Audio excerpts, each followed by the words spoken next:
Halo teman-teman, udah lama nih kita nggak bahas tema social life. Nah kali ini kita ada pertanyaan yang kita rasa menarik banget buat kita tanyain. Jadi pertanyaannya itu, lu tahu nggak kenapa lu bisa benci sama orang? Apa sih alasannya lu bisa sebenci itu?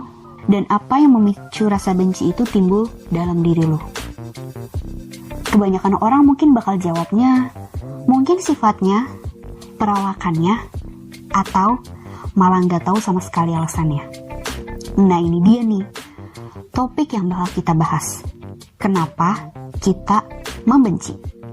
Dan gimana sih batas wajar membenci itu? Apa perilaku membenci ini bisa berdampak buruk buat diri kita sendiri? Semua pertanyaan itu bakal kita jawab di video kali ini. Jadi pantengin sampai habis ya. Eits, sebelum lanjut, kenalan dulu dong.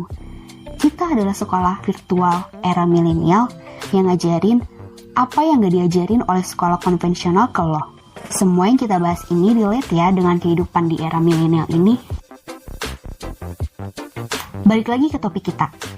Kalau dari sisi pandang psikologi nih, kata Sigmund Freud, father of psychology, kebencian itu wajar banget, walaupun tentu aja ini negatif.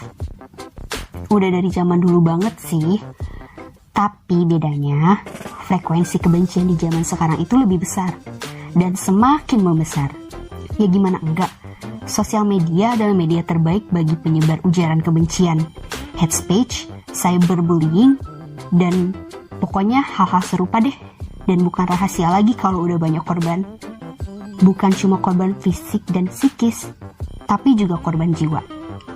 Yang perlu kita tahu, rasa benci ini bisa jadi pemicu dari emosi negatif lainnya yang bisa muncul belakangan. Misalnya, rasa benci ini bisa bikin kita marah sama si subjek. Even though, si subjeknya ini gak ngelakuin apa-apa ke kita. Rasa benci ini juga bisa bikin kita judging by subject.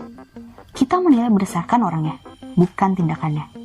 Entah dia bikin yang benar kek. Kalau kita udah benci, salah aja pokoknya di mata kita. Karena emang terkadang kebencian ini gak perlu pakai alasan apapun. Kadang kita bisa benci karena dia jadi dirinya sendiri aja gitu. Lantas, apa pemicu kebencian itu muncul? Kalau sisi pandang psikologinya nih, ada dua faktor yang sering banget gue temuin. Pertama, karena perbedaan. Karena beda aja gitu, kita gak bisa nerima kalau ada orang lain yang punya gaya hidup beda, cara berpakaian beda, pola hidup beda, pemikiran beda, bahkan pilihan yang beda. Masih ingat kan zaman pemilu? Perbedaan ini menimbulkan rasa gak aman dalam diri kita yang bikin kita ngebenci orang lain. Selanjutnya itu adalah insecurity. Dan ini adalah penyebab paling gede. Rasa insecure dalam dirinya itu ngebentuk dia jadi pembenci. Rasa amarah akan muncul dari rasa insecure ini. Rasa amarah dan gak adanya penerimaan diri ini mancing kita buat nemuin kambing hitam. Bisa jadi subjek yang kita anggap hidupnya lebih baik dari kita. Emang subjek yang kayak gini sih yang paling sering jadi kambing hitam. Lantas, apa yang bisa bikin rasa benci itu makin gede? Simple. Saat kita ketemu dengan orang lain yang juga benci sama subjek yang sama, itu berpeluang besar bikin kita makin benci sama dia. Nah, dampak dari benci ini bisa bermacam-macam. Kita bakal mulai dari paling bawah nih. Gue bakal nunjukin lo sama Pyramid of Hate, piramida kebencian. But sebelumnya, gue kasih tahu aja. Gue pertama kali tahu piramid ini dari videonya Bagita Savitri Devi yang juga ngebahas hal yang sama. Gue bakal taruh link channelnya di deskripsi. Level pertama itu adalah bias. Di level ini, kita mulai cherry picking. Kita nolak nih berita yang baik tentang dia. Kita cuma nganggep berita yang buruk-buruk aja. Ibaratnya yang berita baik itu terasa hoax di telinga kita. Level selanjutnya ada individual acts of prejudice. Di level ini, mulai nih masuk ke level kita ngelakuin yang namanya bullying. Di sini juga kita mulai melontarkan yang namanya hate speech dan ujaran kebencian lainnya. Masuk ke level ketiga yaitu discrimination atau diskriminasi. Masuk level ini makin gila sih dampaknya. Udah pada tau lah maksudnya diskriminasi ini apa. Tapi dalam hal kebencian ini, diskriminasi lebih pada pengurungan atau pembatasan ruang gerak. Pembatasan hak itu, lu pendukungnya ini ya, lu nggak boleh masuk sini. Wah, lu ras ini ya, sorry, nggak bisa. Itu semua termasuk diskriminasi. Level keempat, ada bias motivated violence. Ini seperti level pertama, tapi udah dibumbui sama kekerasan. Kekerasan apa yang kita maksud? Ya tentu aja kekerasan fisik.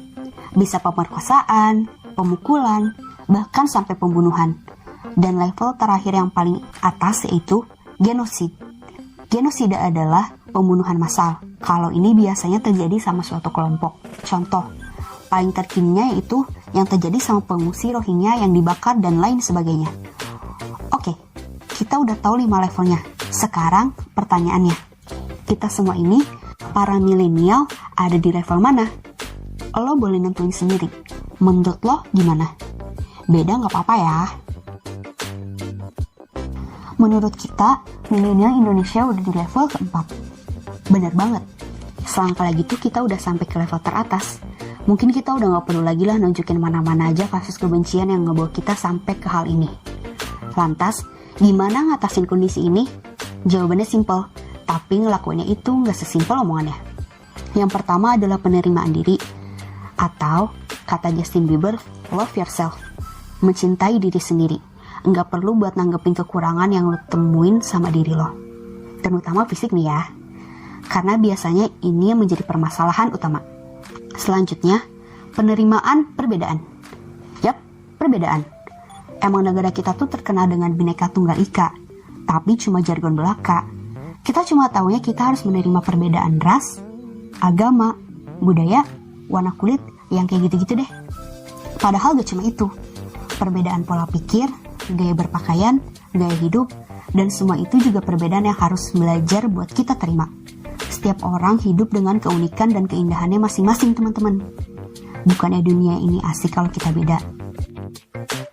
Seperti yang gue bilang tadi, 2 hal ini emang mudah disebutin, tapi gak mudah buat dilakuin. Tapi bukan berarti gak mungkin kan? Next time, kita bakal ngebahas 2 hal ini kok.